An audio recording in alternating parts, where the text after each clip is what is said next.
What if your best Plantscape prospects aren't searching for you? SEO says, wait for them to find you. Direct response marketing says, I'm going to find you. Today we talk about the difference between passive and active marketing. It's the Plantscape Business School podcast. This is the podcast for growing not just beautiful plants, but thriving plantscape businesses. Here's your host, longtime Plantscape business owner, systems nerd, and small business innovator, Brad Miller. Hey, this is Brad, and welcome back to another episode of Plantscape Business School podcast. We're in this series where we started talking about eliminate the waste, elevate the profit, and we got into marketing, and I told you, you know what? This is so good. We're going to stay in marketing waste for a couple of more episodes because there's so many different ways that we can waste our marketing dollars. And we decided that we're really going to focus, I decided, on direct response targeted marketing because it's perfect. It's ideal for the Plantscape business owner. In the last couple of episodes, we've talked about your who, which is your market, your what is your message, what exactly are you going to say, and we talked about leads, the people that you're actually going to say these things to. And leads are not businesses, they're not buildings, leads are people. So today I want to focus on how we actually get to those leads, the perfect people that we want to do business with. And so I could have called it a passive marketing mindset, but I decided on this SEO mindset because I don't know about you, but I get 1 or 2 emails a week telling me that my SEO could be better on my websites. And so there is this SEO mindset that all I have to do is get someone to improve my SEO and the leads are just going to flow in. Friend, it's not the case. And again, I'm not saying that SEO doesn't have its place. Make sure that you do rank high because when people search, you want to be found, but you don't want to depend just on that. Sales and marketing are not passive. They are actions. They require activity. So when you think about this idea of passive versus active marketing, think about this.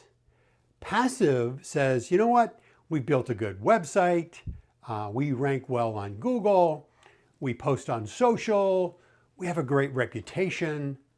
Now, the right people are going to find us.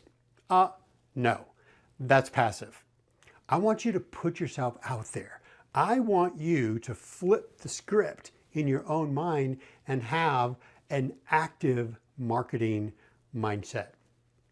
You know exactly who your best customer is, and I've challenged you in previous episodes to really create your precise Plantscape prospect, and that's who you go after. So we want to talk more and more about how to get rid of this SEO mindset and adopt more of an active marketing, a direct response marketing mindset. Real quickly, you probably know this, but I want to just put it out there as far as the different dangers of SEO mindset. Number one is you assume. You assume that your best prospects are searching. But what if they're not?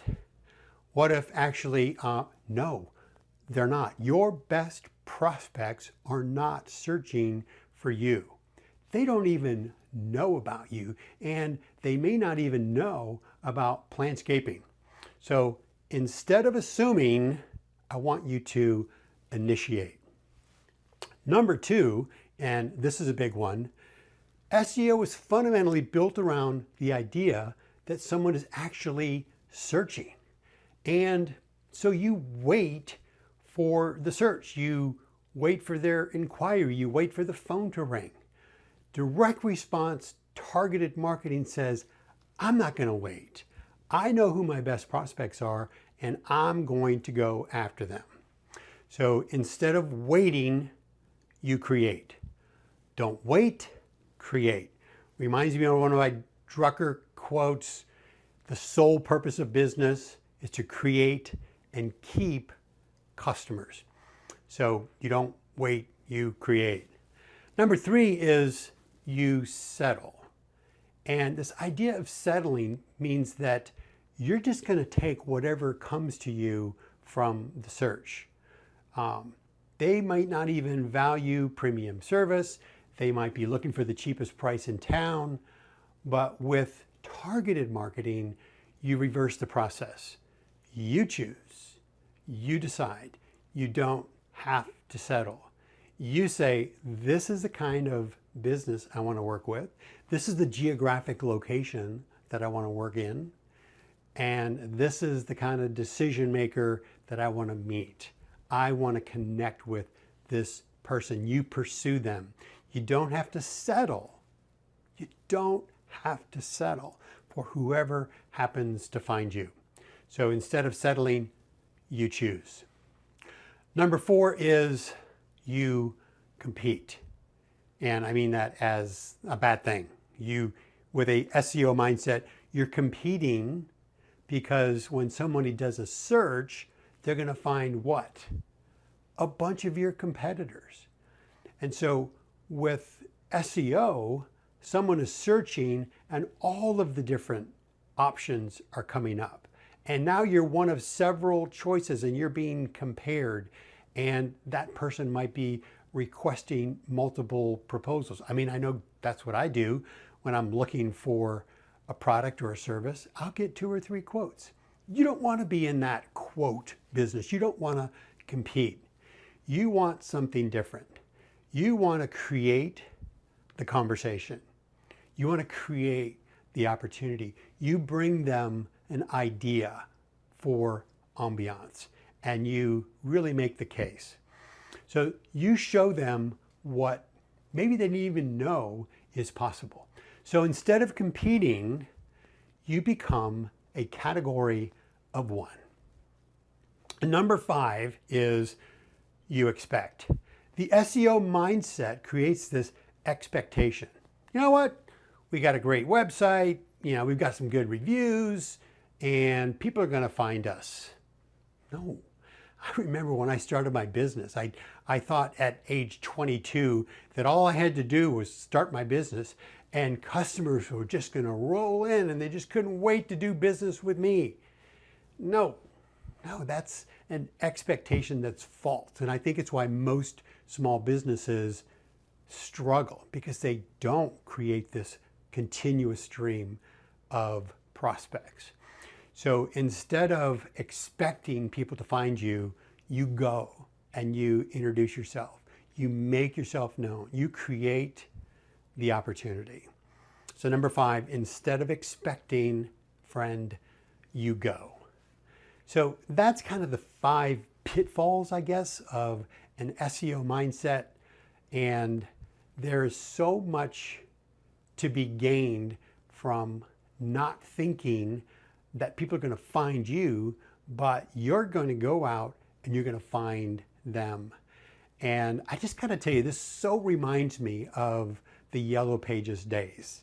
I started my company in 1983, and Yellow Pages was the biggest marketing strategy. And if you weren't in the Yellow Pages, you really weren't even in business. So you would meet with your Yellow Pages person and they would show you the different options. The bigger the ad, the more expensive it was. And so you just had this strategy of, I'm going to have the biggest ad. But that's what SEO does. It creates this competitive environment where when people find you, they're finding all of your competition as well. This is how I want you to think about your prospects. You circumvent search. You circumvent search and you become the engine. Hello, I love that. Don't rely on SEO. Rely on yourself to become this giant search engine. And once you understand how to search for your very best prospects, you change everything. You decide who your ideal Plantscape prospect is. You identify the industries, the buildings, the geographic market, and you create a strategy to go after them, to search for them. And you can do that. And you can do it with so much more precision than an SEO. And you show up by yourself. Let me just end with this idea around some of the dangerous assumptions that are part of this SEO. And again, you could call it a passive marketing mindset. Number one, you're assuming that all prospects are basically the same. They're not. You're assuming that all business is good business, and it isn't. We assume that everybody understands the benefits of professional plantscaping. And friend, they don't. Even though our industry has been around for 50 years, started in the late 70s, there's a lot of people that don't understand that professional plantscaping is even a thing and why they should spend the money to do it. And so again, the assumption is that everyone knows about professional plantscaping and that it's an option. And then lastly, we assume, and this is the SEO assumption, we assume that our very best prospects are searching for us. So flip the script and say, instead of they're going to find me, you say, I'm going to go find them. And you have this drive to be the coolest, the best engine to search for prospects. Let me just say, SEO is fine. Passive marketing is great. When I think of passive marketing, I think of as many passive marketing opportunities as possible. And when I say passive, I'm thinking vehicle wraps. You want to have the most beautiful vehicles. You want great uniforms on your people. You want great signage. You want a great website. So there's a lot of things that you can put in place that are set it and forget it. But with active marketing, you have somebody who's actually working it. And don't confuse passive marketing with a marketing system. That's what we're going to get into more and more as we transfer into the marketing equation. We're going to talk about exactly what it means to create a marketing system. Friend, you're the search engine. Now go search for your very best prospects. Thanks. Thanks for listening to the Plantscape Business School podcast. If today's episode helped you think differently about your Plantscape business, share it with a fellow owner and make sure you're subscribed so you never miss an episode. For tools, training, and resources to help you build a business that really works, visit PlantscapeBusinessSchool.com. Plantscape Business School. Uncomplicate your business and expand your life.